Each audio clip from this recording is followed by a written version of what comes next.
हरिओम। वंदे मातरम।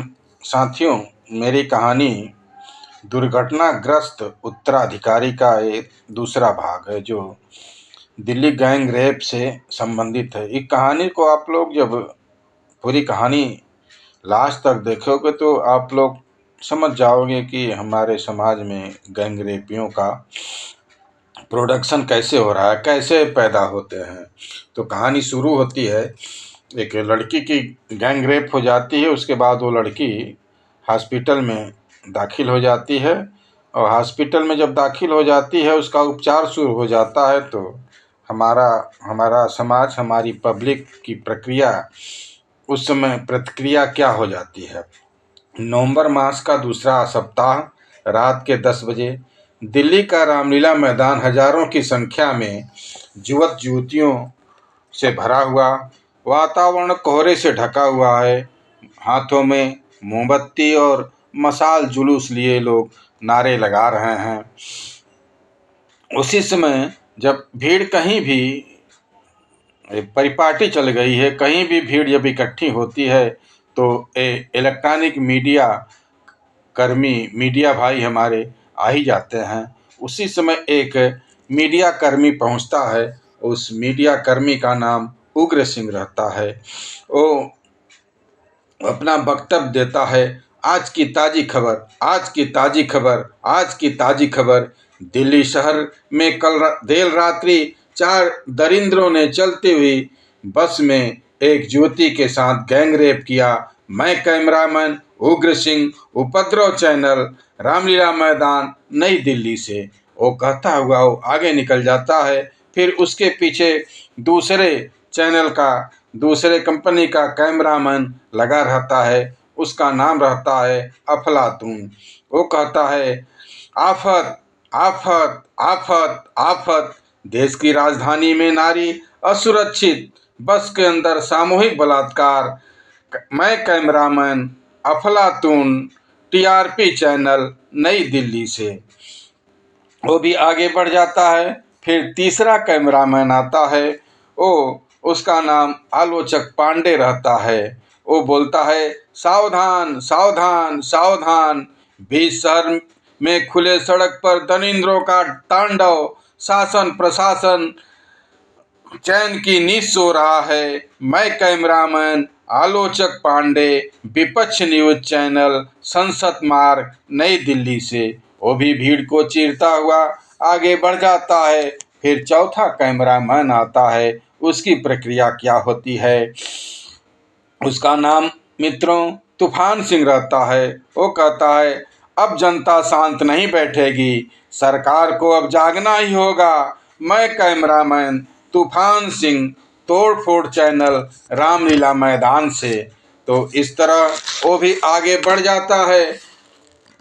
अब कहानी अपना दूसरा रूप पकड़ती है। नवंबर माह के 7 सुबह के 7 बजे होंगे। दिल्ली का मशहूर हॉस्पिटल, शाम के 7 बज रहे थे। दिल्ली का मशहूर हॉस्पिटल नवजीवन विहार का डॉक्टर अपने मोबाइल पर व्यस्त दिखाई दे रहे हैं। एकाएक उस चैम्बर में एक महिला की एंट्री होती है। उस महिला की एंट्री होती है, जिस महिला की उम्र लगभग 40 साल की होगी। वो पहुंचते ही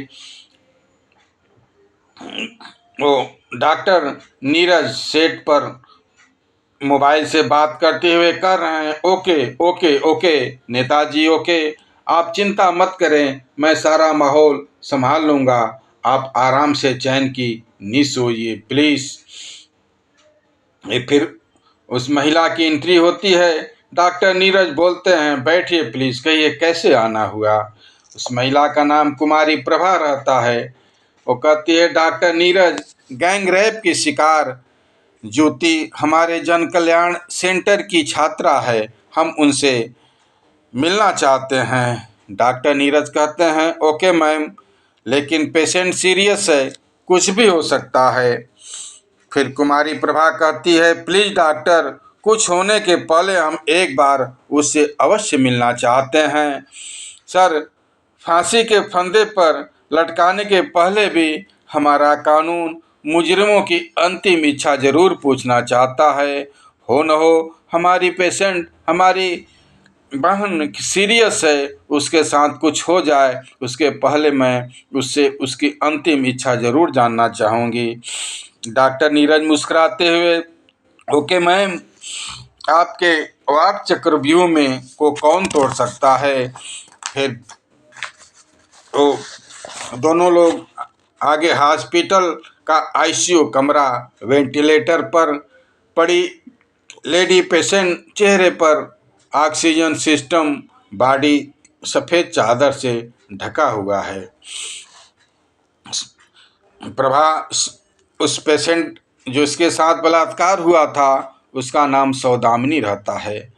कुमारी प्रभा सौदामिनी के पास पहुंचकर उसकी बाएं हाथ की हथेली पकड़ती हैं। Saudamini, please my dear. Kumari Prabha कहती हैं, सौदामिनी प्लीज़ माय डियर, आंखें खोलो, तुमसे देखो तुमसे मिलने कौन आया है। आश्चर्य से, प्लीज़ डॉक्टर देखो ना, मेरी गुड़िया की अंगुलियों में कंपन हो रहा है, प्लीज़ देखो ना, मेरी गुड़िया अभी होश में है, इसके अंदर अभी प्राण शेष है। डॉक्टर नीरज की निगाहें सौदामिनी को वाच करने लगी। सौदामिनी के सर में एकाएक कंपन होने लगा। बंद आंखों से चलती बस के अंदर मारपीट का दृश्य नाचने लगा। 5-6 की संख्या में दरिंदे एक लड़की को नोच रहे थे। लड़की अपने साथी की पिटाई देख चिल्लाने लगी। सौदामिनी एकाएक उठ बैठी, ऑक्सीजन सिस्टम हटाती हुई, बिखरे बाल, लाल लाल आंखें, भूरी शेरनी की तरह हाँफती हुई ओ पुकारने लगी, बचाओ बचाओ बचाओ, प्लीज मेरे साथी को छोड़ दो। कुमारी प्रभा उसके सर पर हाथ रखती हुई, शांत शांत सौदामिनी, शांत हो जाओ, हिम्मत रखो माय डियर, तुम्हारे लिए पूरा भारत का संसद रो रहा है, जनता सड़क पर आ गई है, अब सरकार जाग उठी है। सौदामिनी अपने चेहरे पर नाटकीय अंदाज में हंसती हुई कहती है, दीदी माँ, पता नहीं संसद कब रोती है और कब हंसती है, सरकारें कब जागती हैं, जनता कब सड़क पर आती है। सौदामिनी कुटिल मुस्कान के साथ, जब इंसानियत का जनाजा निकलता है तब जनता सड़क पर आती है। दीदी, जब इंसानियत का जनाजा निकलता है तभी जनता सड़क पर आती है। अब जब हम जैसे युवतियों का, नारियों की आबरू लूटा जाता है तो जनता और सरकार सोई रहती है। कुमारी प्रभा कहती है, शांत शांत सौदामिनी, शांत हो जाओ। सौदामिनी लंबी लंबी सांसें लड़खड़ाती आवाज में, दीदी मैं शांत हो जाऊंगी, दोनों हाथ जोड़कर, प्लीज दीदी मुझे वचन दो, इन नर कुत्तों के समूल विनाश का मुझे वचन दो। मेरी दीदी अगर वचन ही देना चाहती हो तो मेरे भारत को, मेरे इंडिया को क्लीन करने का वचन दो। शांत हो जाऊंगी कहती हुई कुमारी प्रभा के बाहों में लुढ़क कर शांत हो जाती है। एक चमकता हुआ ज्योति सौदामिनी के बॉडी से निकलकर लुप्त हो जाती है।